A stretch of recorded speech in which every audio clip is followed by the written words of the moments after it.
Hello students. Today I, Mrs. Nisha Anand, welcome you in the class of History. History, as we all know, that it is the study of past. The word history is derived basically from the Greek word historia, which means the knowledge acquired by investigation. The knowledge acquired from the past. तो past में जितने भी पुराने समय में जो भी घटनाएं हो चुकी हैं उन सभी घटनाओं को इन्वेस्टिगेट करके हमारे जो इतिहासकार हैं, हिस्टोरियंस हैं, जो इसका इतिहास का अध्ययन करने वाले हैं, वो एक तथ्यात्मक ज्ञान हमारे सामने पेश करते हैं। हमें वो ज्ञान उपलब्ध करवाते हैं जो तथ्यों के ऊपर बेस्ड होता है, जो काल्पनिक घटनाओं से परे होता है और उसको किसी न किसी तथ्य के ऊपर बेस्ड रखा जाता है, ताकि हमारी जो भविष्य में होने वाली घटनाएं हैं या वर्तमान में जो हम जिस समय में रह रहे हैं उस समय को अच्छे तरीके से हम पास्ट से हमारे शिक्षा ग्रहण करके सुधार सकें, उसमें विकास ला सकें।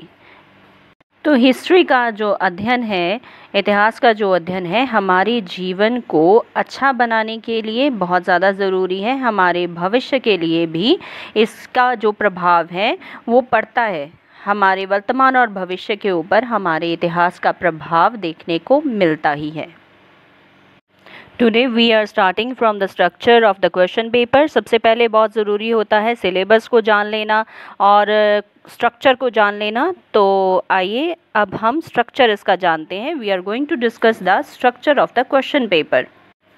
2020-21 के लिए जो स्ट्रक्चर आया है उसके अकॉर्डिंग आपके थ्योरी के मार्क्स हैं 80 और प्रोजेक्ट वर्क के मार्क्स जो हैं वो 20 मार्क्स हैं और टोटल 100 मार्क्स का आपका पेपर बनता है। इसके टोटल 5 सेक्शन बनाए गए हैं।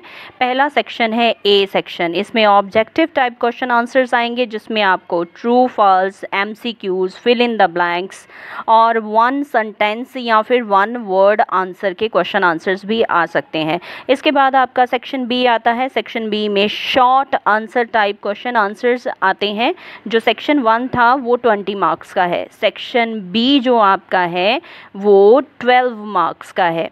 इसमें क्या होता है, 4 सब पार्ट्स बने हुए हैं और चारों के जो मार्क्स हैं वो 3-3 नंबर हैं। 4 क्वेश्चंस 3-3 नंबर के, 12 नंबर का टोटल। सेक्शन सी में आपके जो क्वेश्चन आंसर्स आएंगे वो 2 सब पार्ट्स इसके होंगे और 5-5 नंबर में ये क्वेश्चन होंगे, यानी कि ये हो गया आपका लॉन्ग टाइप। इसके बाद आ रहा है सेक्शन डी, जिसमें टोटल 7 सब पार्ट्स हैं और आपको 7 क्वेश्चन में से 4 क्वेश्चन अटेम्प्ट करने हैं, जो 6-6 नंबर में ये क्वेश्चन होंगे। इसके बाद सेक्शन ई आता है। सेक्शन ई में आपका मैप वर्क आएगा, जो टोटल 14 नंबर का है, 14 मार्क्स का है। 10 marks for showing 4 places, 4 places को शो करने के 10 नंबर होंगे and 4 marks for the explanation of those places to be written in 20 to 25 words. इसमें इंटरनल चॉइस 100% आपको आएगी। आपके सिलेबस में भी 4 यूनिट दिए गए हैं और फर्स्ट यूनिट में Indus valley civilisation, Indo Aryans, Buddhism, Jainism, Mauryans, Guptas के बारे में, उसके बाद वधानास के बारे में आएगा।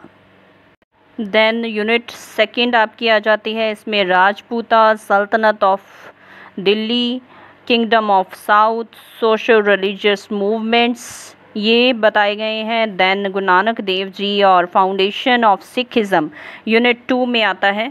यूनिट 3 में establishment of Mughal empire, Mughal policy, ये महाराजा रंजीत सिंह, ये यूरोपियन पावर्स भी इसमें इंक्लूड कर दी जाएंगी। उसके बाद यूनिट 4 आपका आ जाता है। यूनिट 4 में ब्रिटिश एम्पायर के बारे में बताया जाएगा, ब्रिटिश रूल में सोशल इकोनॉमिक चेंजेस जो आए उसके बारे में बताया जाएगा। देन सोशल रिलीजियस मूवमेंट्स आएंगे, निरंकारी मूवमेंट, कूका आंदोलन, ये सारे इसमें आ जाते हैं। सिंह सभा आंदोलन, ये सारे इसमें आते हैं। इसके बाद क्विट इंडिया मूवमेंट, हमारा जो भारत है स्वतंत्रता की तरफ जाता है, तो वो सारी चीज़ें इसके 4th यूनिट में इंक्लूड होंगी। देन आपके मैप दिए गए हैं जो कि प्लेसेस हमने फिल करने हैं, site of Indus valley civilization, Ashoka empire, Samudra Guptas empire, historical places, important जो हिस्टोरिकल प्लेसेस हैं वो फिल करने हैं, अकबर्स एम्पायर, रंजीत सिंह एम्पायर, ये सारी इसमें प्लेसेस जो हैं वो मैप वर्क में इंक्लूड होंगे। तो ये था आपका सिलेबस प्लस स्ट्रक्चर।